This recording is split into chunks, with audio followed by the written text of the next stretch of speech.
मेरे ऊपर भी पुलिस का मेरा मेरा घर का जो टेलीफोन है वो सर्विलेंस पे था। कोई नक्सलाइट ने मुझे फ़ोन किया, 2 मिनट के अंदर आईजी का फ़ोन आया कि भाई इसने आपको फ़ोन कैसे किया। तब मेरे को मालूम पड़ा कि मेरा जो लैंडलाइन है वो सर्विलेंस पे है। तो ये जो चीज़ें हैं आज का नहीं है, सदियों से है। ये सरकारी मशीनरी ये सब करता होगा। कुछ न्यूज़पेपर जो शुरू से ही चाटुकारी करता था जो सत्ता में है, वैसा प्रेस तो है ही, हमेशा रहा है, अभी भी है। रवीश कुमार बोल के सब पा रहा है, फ्रीडम ऑफ एक्सप्रेशन हमारे देश में है, इसीलिए रवीश कुमार को हम देखते हैं या पुण्य प्रसन्न वाजपेयी को देखते हैं। ये तो सरकार को टीका करते हैं। उन पर कौन सा केस लगे बताइए? ये राजीव शुक्ला जिसका न्यूज़ 24 है, वो कौन सा समाज कार्य किया है, उसका पॉलिटिकल क्रेडेंशियल किया है, क्योंकि प्रेस से है, वो राज्यसभा के मेंबर बने। विजय धड़ वो कौन सा समाज सेवा किया है, वो कौन सा पॉलिटिशियन है, राज्यसभा का मेंबर था। राज्यसभा का प्रफुल्ल माहेश्वरी नवभारत के एडिटर, वो राज्यसभा के मेंबर थे। कौन से आधार पर गए भाई ये लोग?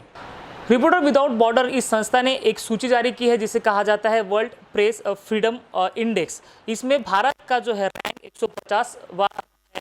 पिछले साल जो है भारत का रैंक 142वां था, इस साल 8 अंक पीछे है और कुल मिलाकर 150वां रैंक है। नेपाल हमारे से सामने है, 72वां अंक जो है वो रैंक नेपाल का है। क्या भारत में प्रेस को फ्रीडम नहीं है? यही सवाल इस इंडेक्स के बाद सामने आ रहा है। बात करने के लिए हमारे साथ अध्यक्ष कुमार मैत्री जी है, उनसे बात करेंगे। सर, ये इंडेक्स क्या चेताता है भारत के पत्रकारिता जगत को?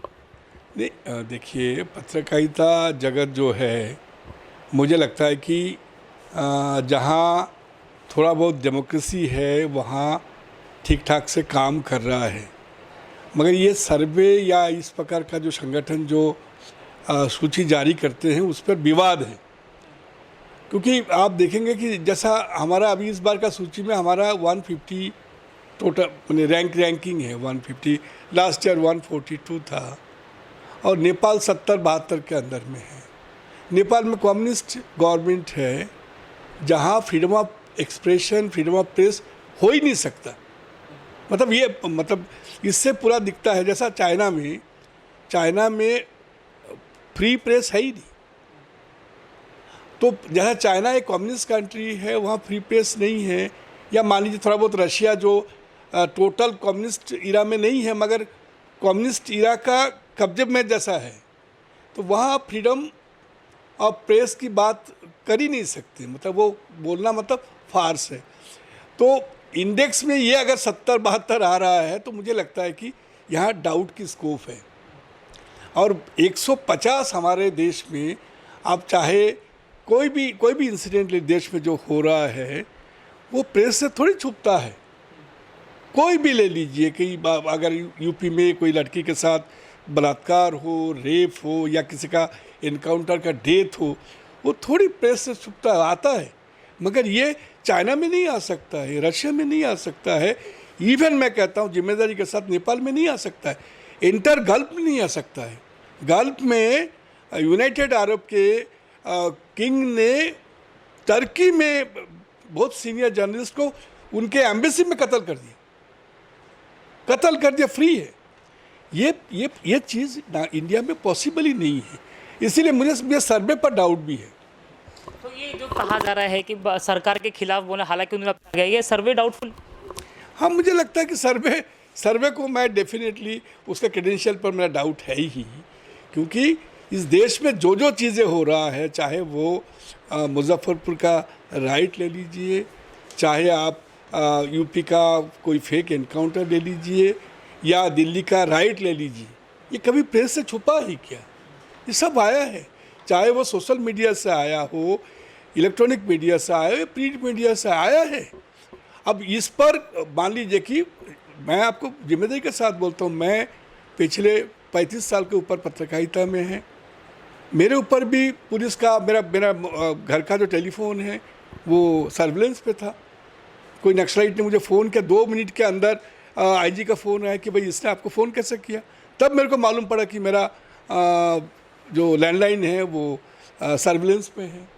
तो ये जो चीज़ें हैं आज का नहीं है, सदियों से है। ये सरकारी मशीनरी ये सब करता होगा।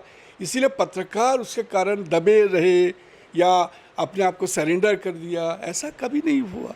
क्योंकि देश में डेमोक्रेसी के साथ साथ freedom of expression, freedom of press है, इसीलिए हर चीज़ आपको जानकारी मिल रहा है।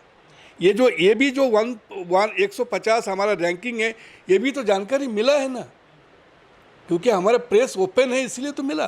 सर ऐसा है कि पत्रकारों में दो चीज़ होती है, एक खबर दिखाना, नॉर्मल खबर है, और दूसरी चीज़ है सरकार की आलोचना करना, उस खबर को लेकर सरकार की आलोचना करना। उसमें यही कहा गया है कि सरकार की आलोचना करने के ऊपर ही जो है ये रैंकिंग जो है तय की गई है। आप अगर देखेंगे कि हिंदू नाम के newspaper, NDTV newspaper, national Herald, everyday आप उसका नेशनल हेराल्ड से हिंदू पढ़िए, पूरा सरकार का टीका चल रहा है। मलयालम मनोरमा पढ़ लीजिए, पूरा सरकार का टीका चल रहा है। तो देश में ऐसा कई पेपर है, अखबार है, हो सकता है कि कुछ न्यूज़पेपर जो शुरू से ही चाटुकारी करता था जो सत्ता में है, वैसा प्रेस तो है ही, हमेशा रहा है, अभी भी है।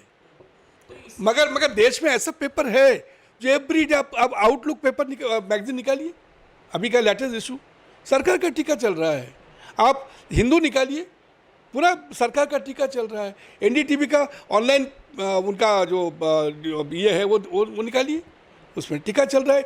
एनडीटीवी देखिए, रवीश कुमार बोल कैसा पा रहा है, क्योंकि फ्रीडम ऑफ एक्सप्रेशन हमारे देश में है, इसीलिए रवीश कुमार को हम देखते हैं, या पुण्यभूषण वाजपेयी को देखते हैं। ये तो सरकार को टीका करते हैं, उन पर कौन सा केस लगे बताइए। आपने एक चाटुकारिता शब्द कहा, इन दिनों ये शब्द काफ़ी अच्छा है, चाटुकारिता ज़्यादा आ रहा है, गोदी मीडिया आ रहा है। तो आप इतने सालों से पत्रकारिता कर रहे हो, तो ये क्या फेजेस में होता है कि सरकार चेंज होती है? हर फेज में देश में आपको बताता कि ये जब यूपीए सरकार था तब देश में कम से कम 25 पत्रकार ये राज्यसभा का मेंबर थे। ये राजीव शुक्ला जिसका न्यूज़ 24 है, वो कौन सा समाज कार्य किया है, उसका पॉलिटिकल क्रेडेंशियल किया है, क्योंकि प्रेस से है वो राज्यसभा के मेंबर बने।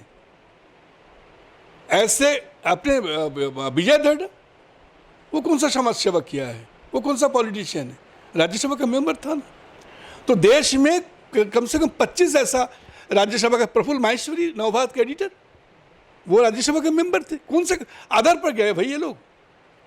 तो देश में ये चाटुकारी करने वाला जो पत्रकार का तबका, ये पहले भी है, आज भी है। पहले अभी गोदी मीडिया में कुछ लोग जुड़े हुए हैं, जिसको हम बोलते हैं कि भाई ये सरकार को सरेंडर कर दिया है, ऐसे आपको एक तबका मिलता है। पहले भी एक तबका था जो उस समय के जो शासन में जो लोग थे उनको ऊपर सरेंडर करने वाले लोग भी थे। तो ये इंदिरा गांधी के लोग बोलते थे, उनका किचन कैबिनेट के लोग रहते थे, उनके से जुड़े हुए कई पत्रकार थे जो उनको रोज जैसा खुशबंत सिंह थे, सबको मालूम था वो इंदिरा गांधी के चाटुकर थे, बहुत बड़े पत्रकार थे। सर एक सवाल मेरा ये है कि इस दौर का पत्रकारिता को आप किस तरह से देखते हो, क्योंकि आप तो 3 दशक से पत्रकारिता कर रहे हो, इस दौर की पत्रकारिता मोदी एरा से पहले की पत्रकारिता, इसके बाद की? मुझे लगता है कि ये अभी का जो पत्रकारिता है, ये पत्रकारिता मेरा जो 3.5 दशक का जो पत्रकारिता मैं देखा हूँ, ये सबसे सशक्त पत्रकारिता है। इसमें आप कुछ भी चीज़ छुपा नहीं सकते, चाहे वो कुछ भी कोई भी चीज़ हो, चाहे मोदी के खिलाफ हो, चाहे सरकार के कोई दूसरे मंत्री के खिलाफ हो, कुछ भी चीज़ छुपाने का स्कोप नहीं है। क्योंकि सिर्फ प्रिंट मीडिया नहीं, इलेक्ट्रॉनिक मीडिया, सोशल मीडिया, ये इतने सशक्त है। अब कोई भी चीज़ कैसे भी करके कुछ भी कर लो, आप छुपा नहीं सकते हो। तो सबसे वाइब्रेंट, सबसे सशक्त मीडिया मुझे लगता है कि ये दशक का है, जहाँ थैंक्स टू ये सोशल मीडिया, ऑनलाइन प्लेटफॉर्म या डिजिटल मीडिया, जो भी बोलिएगा, वो एक कारण रहा कि कोई भी चीज़ आप छुपा नहीं सकते हैं। सरकार हो सकता है कि एक सेक्शन को खुश करके अपने कब्जे में ले सकता है, मगर ऐसा बहुसंख्यक लोग हैं जो सरकार के टीका कर रहे हैं, जो सामने आ रहा है। पत्रकार के ऊपर कोई दबाव है सरकार के खिलाफ लिखने का? क्योंकि अभी देवेंद्र फडणवीस ने अपने सभा में कहा कि उन्होंने एक जो है एडवर्टीजमेंट एबीपी को देनी चाहिए थी, और जिसके ऊपर सरकार के खिलाफ कुछ तो भी कंटेंट था, वो एबीपी ने नहीं लिया। तो क्या एडिटर्स के लोगों के ऊपर इस तरह से दबाव है सरकार का?